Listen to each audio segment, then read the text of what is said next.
जो कुछ गाजा में हो रहा है मेरे अजीज दोस्तों और बुजुर्गों, अपने सीनों पर हाथ रखकर सोचो।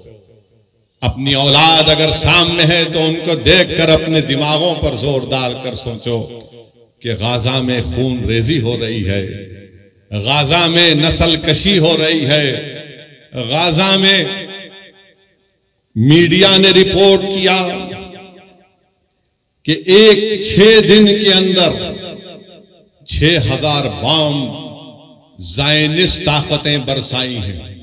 इजराइल गाजा में एक छोटी सी जगह है, गाजा 20-21 लाख की, 6 दिन में 6000 बम गाजा पर गिराए गए हैं।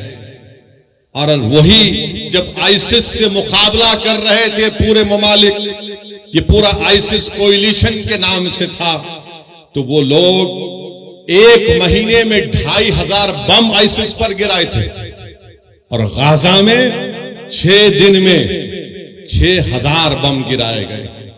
आप अंदाजा लगाओ, अगर यहां पर कोई 10 मिनट तक सिर्फ पटाखे फोड़ना शुरू कर देगा तो आप 2-3 मिनट के बाद बोलेंगे कि भाई बड़ी बेचैनी हो रही है, बस करो। सोचो थोड़ी देर के लिए कि 6 दिन में 6000 बम ये जालिम इस्राएली हुकूमत गाजा पर बरसाती है।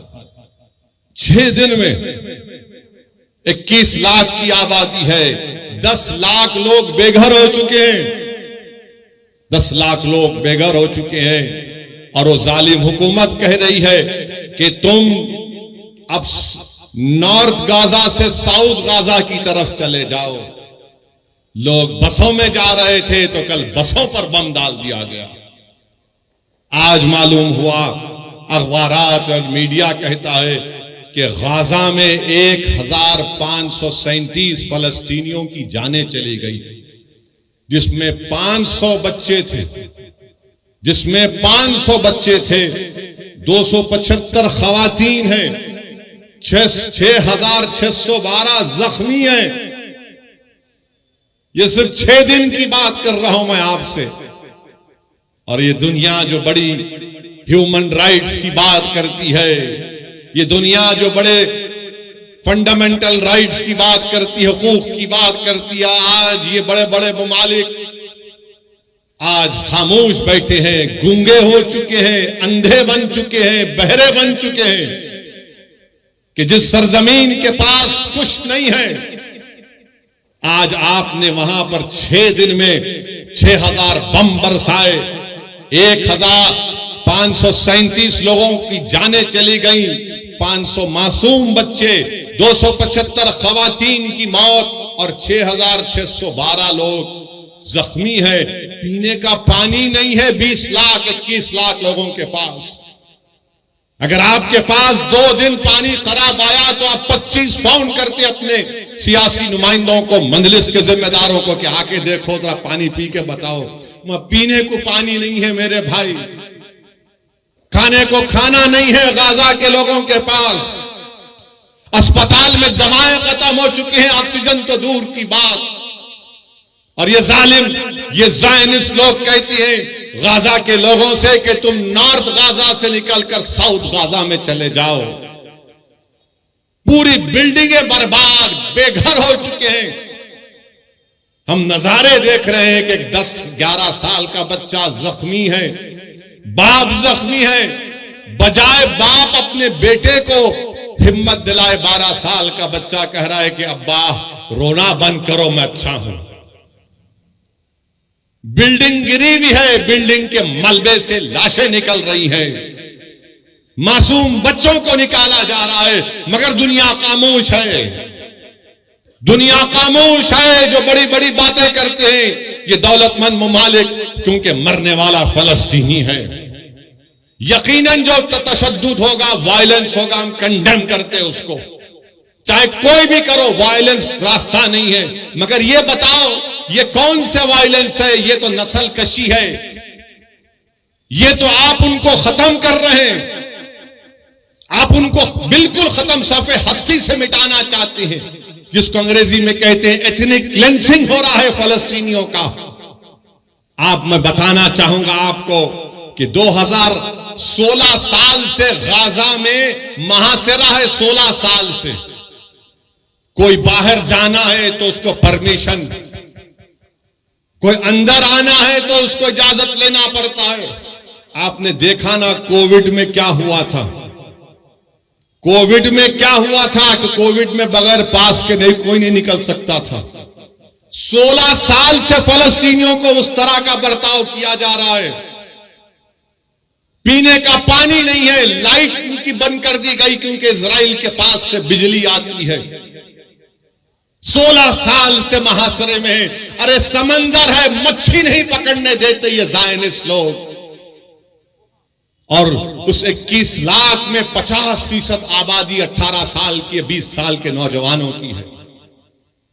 और आपको जानकर तकलीफ होगी कि 2008 से 6407 फलस्तीनियों को ज़ायनिस्ट लोग मार दिए, जिसमें से 18 साल के कम उम्र 1437 बच्चे थे।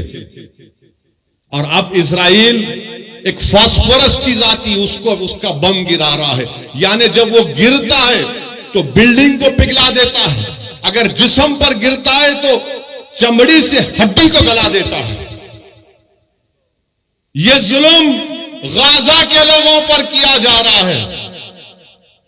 और अमेरिका, बर्तानिया, ये यूरोप, ये फ्रांस जो बड़ी बड़ी बातें करते हैं, आज गूंगे बनकर बैठे हैं कि मासूम लोगों को, अरे 80 साल से लड़ रहे हैं अपनी फलस्तीन और मस्जिद अक्सा और बैतुल मुकद्दस के लिए। मेरे अजीज दोस्तों और बुजुर्गों, ये बात कहना जरूरी था।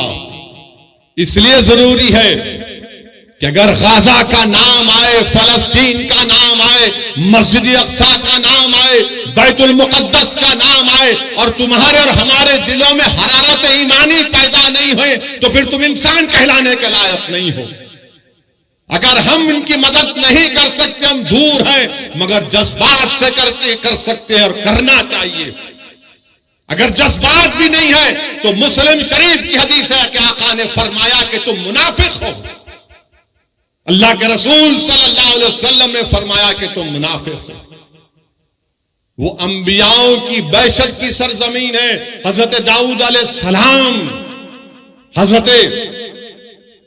अलैहिस्सलाम, सुलेमान और ईसा अलैहिस्सलाम की बैशत की सरजमीन है।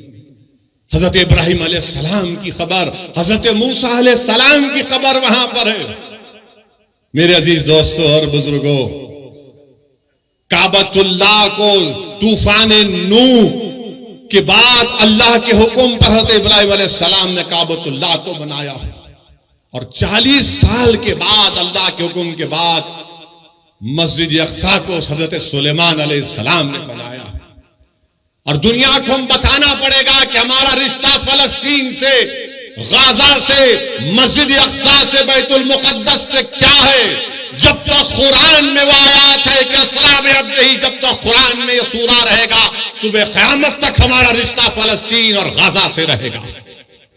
मेरे अजीज दोस्तों और बुजुर्गों, आपने हदीस शरीफ सुनी कि रसूलुल्लाह सल्लल्लाहु अलैहि वसल्लम से एक सहाबी रसूल ने पूछा, या रसूलुल्लाह सल्लल्लाहु अलैहि वसल्लम, क्या हशर के मैदान में हम आपको पाएंगे? अल्लाह के रसूल सल्लल्लाहु अलैहि वसल्लम ने फरमाया कि हाँ, तुम मुझे हशर के मैदान में पाओगे। कहां होगा हशर का मैदान? इसी सरजमीन पर हशर का मैदान होगा, इसी फलस्तीन पर हशर का मैदान होगा। फिर आका से पूछा गया सल्लल्लाहु अलैहि वसल्लम से कि दूसरी जगह कहां पर हम आपको पाएंगे?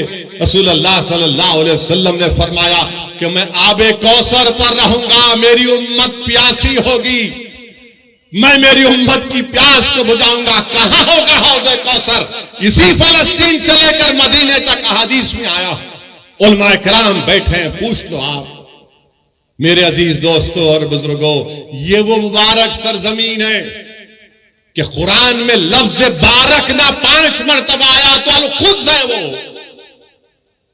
चाहे सूर्य असरा हो, सूर्य जितने भी 4-5 सूरों में जिक्र आया, 5 जगह पर लफ्ज बारकना का मतलब खुद। अल्लाह के रसूल सल्लल्लाहु अलैहि वसल्लम ने फरमाया कि बड़ी खूब जगह है, ये बड़ी खूब जगह है। तो साहबा ने पूछा रसूलुल्लाह सल्लल्लाहु अलैहि वसल्लम क्यों? तो रसूलुल्लाह सल्लल्लाहु अलैहि वसल्लम फरमाया कि यहां पर फरिश्ते अपने पर बिछा कर बैठते हैं, यहां पर फरिश्ते अपने पर बिछा कर बैठते हैं। रसूलुल्लाह सल्लल्लाहु अलैहि वसल्लम ने फरमाया कि मीजान लगेगा, यह हिसाब किताब की जगह है। मेरे अजीज दोस्तों और बुजुर्गों, इमाम अहमद ने यह हदीस शरीफ लिखी अपने मसनद में कि अल्लाह के रसूल सल्लल्लाहु अलैहि वसल्लम ने फरमाया कि मेरी उम्मत में गिरोह रहेगा जो सुबह क़यामत तक हक की तरफदारी करेगा, जो सुबह क़यामत तक हक की तरफदारी करेगा, बातिल ताकतों से मुकाबला करता रहेगा। उनके पास दौलत नहीं होगी मगर हक की तरफदारी करते रहेंगे कि क़यामत भी आ जाएगी। तो साहबा इकराम ने पूछा, रसूलल्लाह वो कौन सी जगह होगी? तो आक़ाए दो आलम सल्लल्लाहु अलैहि वसल्लम ने फरमाया, अल खुद्स, अल खुद्स, अल खुद्स। मेरे अजीज दोस्तों और बुजुर्गों, इसीलिए हमको अपने सीनों में गाजा के अवाम की तकलीफ को महसूस करनी चाहिए। वो जो 500 बच्चे मरे, तकलीफ को महसूस करो। वो तुम्हारी औलाद तो नहीं है, मगर सोचो अगर तुम्हारी औलाद मर जाती। सोचो थोड़ी देर के लिए वो कोविड में जब हम लाशों को उठा उठा कर डर डर कर लेकर जा रहे थे, सोचो थोड़ी देर के लिए, 1 साल 2 साल नहीं, 70 साल से ये मुजाहिद, ये गय्यूर कौम अगर पूरी दुनिया में हक की सरबुलंदी के लिए और बातिल की शिकस्त के लिए अगर किसी सरजमीन पर मुबारक रूहों का खून गिरा है तो मसले फलस्तीन पे गिरा।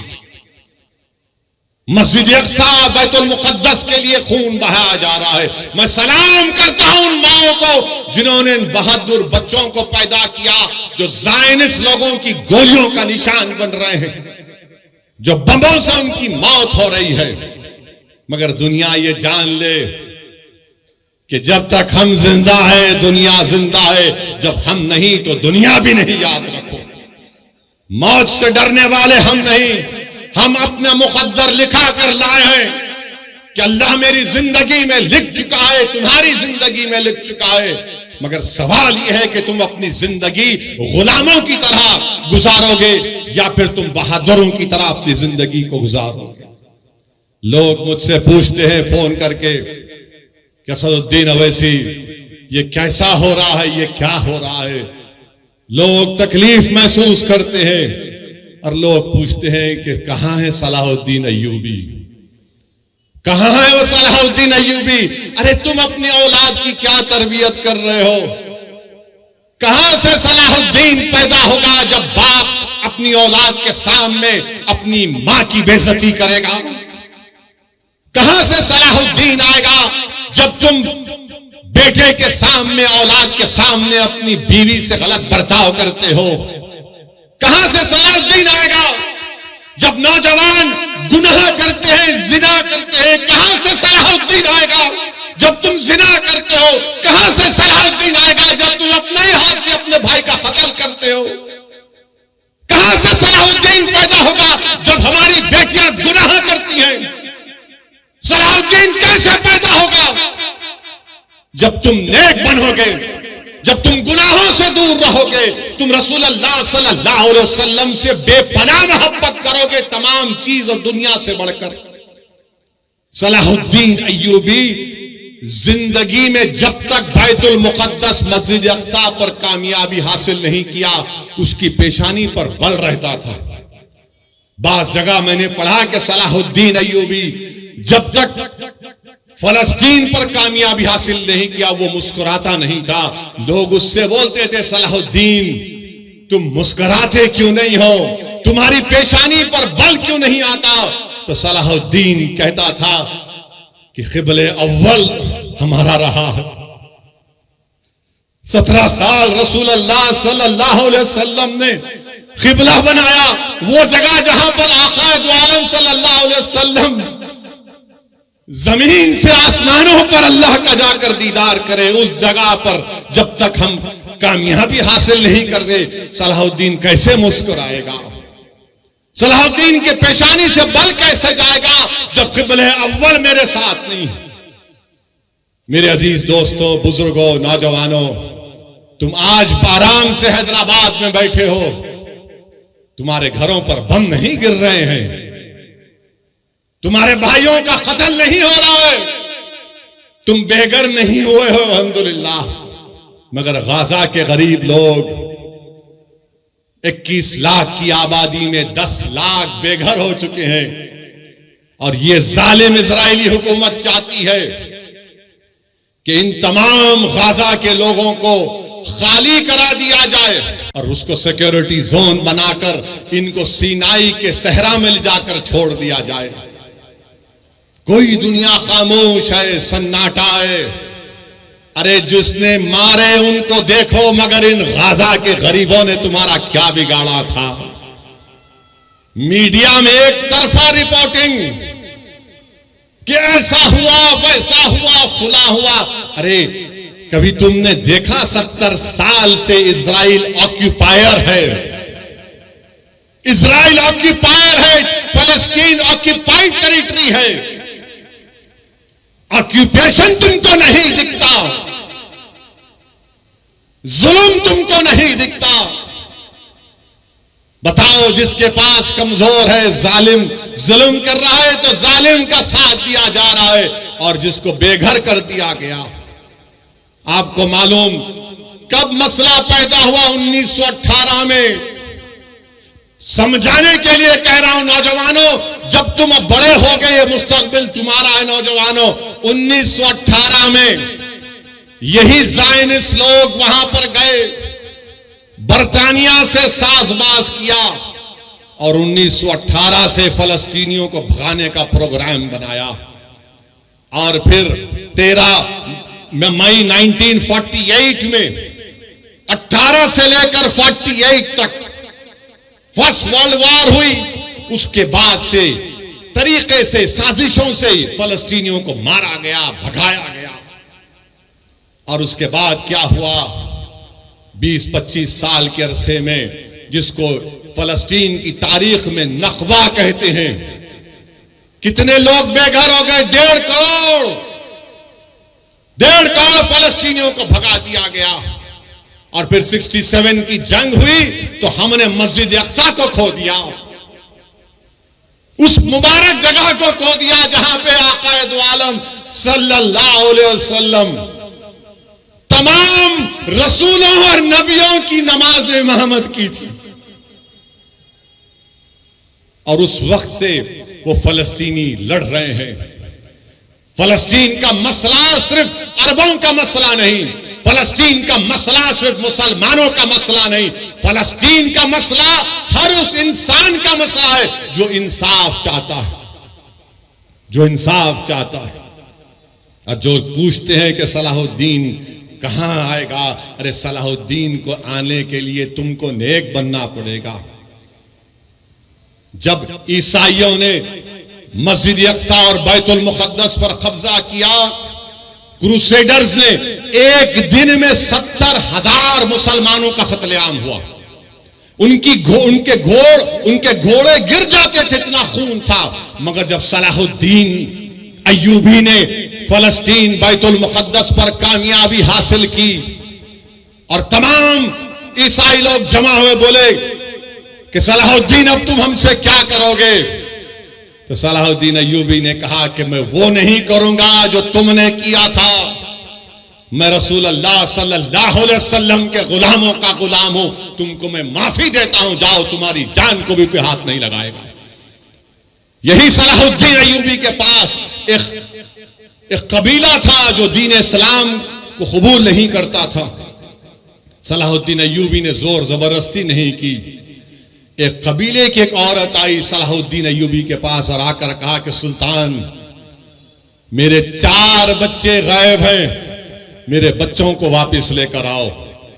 Salahuddin Ayyubi Fatih फलस्तीन, Fatih Betul मुक़द्दस उठता है, अपने जिस्म पर जर्रा पहनता है, तलवार उठाता है। वो औरत खातून कहती है, कहां जा रहे सुल्तान? तो कहा, तेरे बच्चों को तलाश करने जा रहा हूं। वो हैरान होकर पूछती, आप जाएंगे मेरे बच्चों के लिए? बोले, हां, तेरे बच्चे मासूम हैं। फजर को निकलता सलाहुद्दीन अय्यूबी जहर हो जाती है।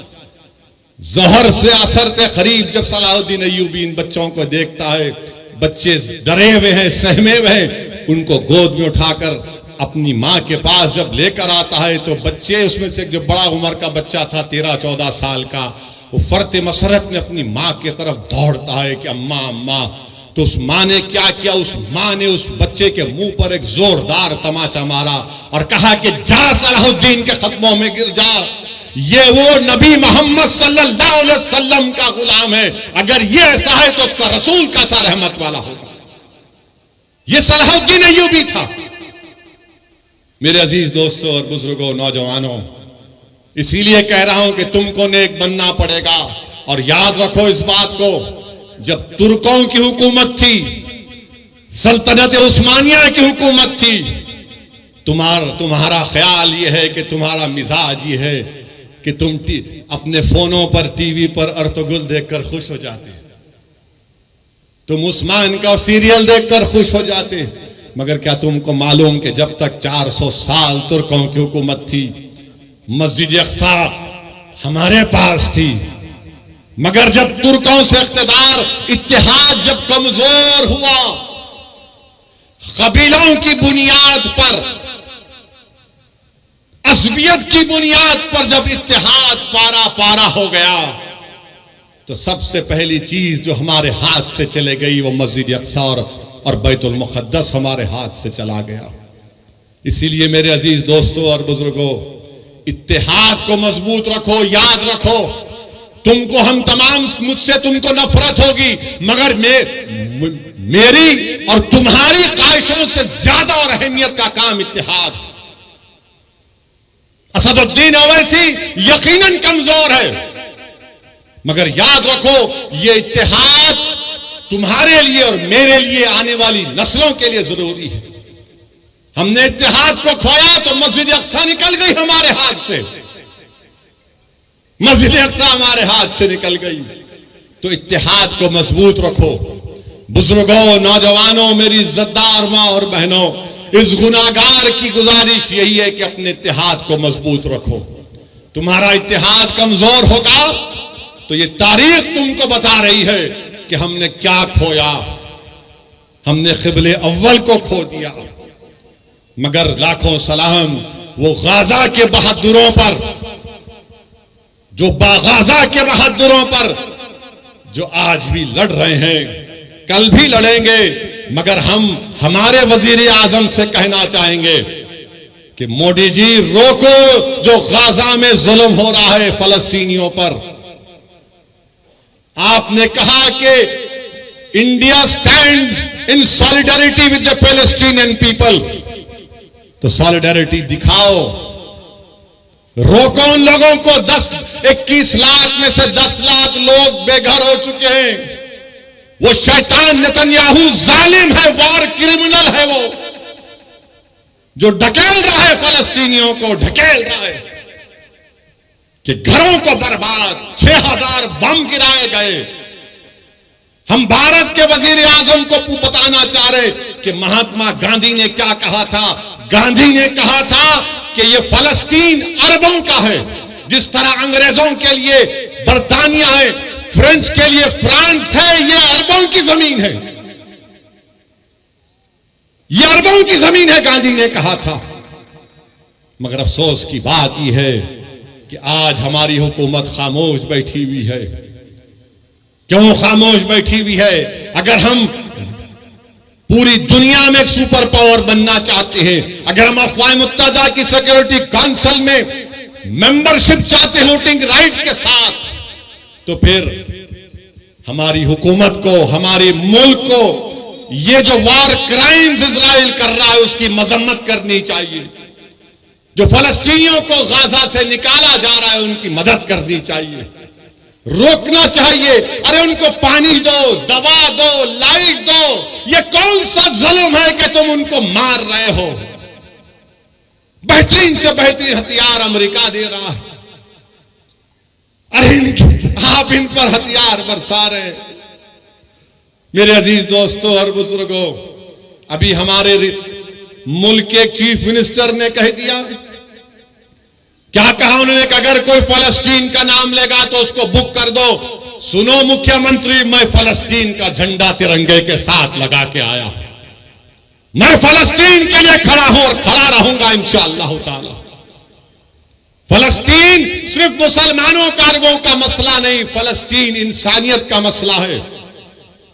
और हम उस बाबा मुख्यमंत्री से कहना चाहेंगे, अगर आपको केस बुक करना है तो विजारत खारजा MEA पर केस बुक करना पड़ेगा। अगर कई यूपी में मोदी जी आ गए तो उन पर भी केस बुक करना पड़ेगा आपको। मेरे अजीज दोस्तों और बुजुर्गों, मेरी आप तमाम से गुजारिश है कि अपनी दुआओं में इन गाजा के मजलूमों के लिए दुआ करिए।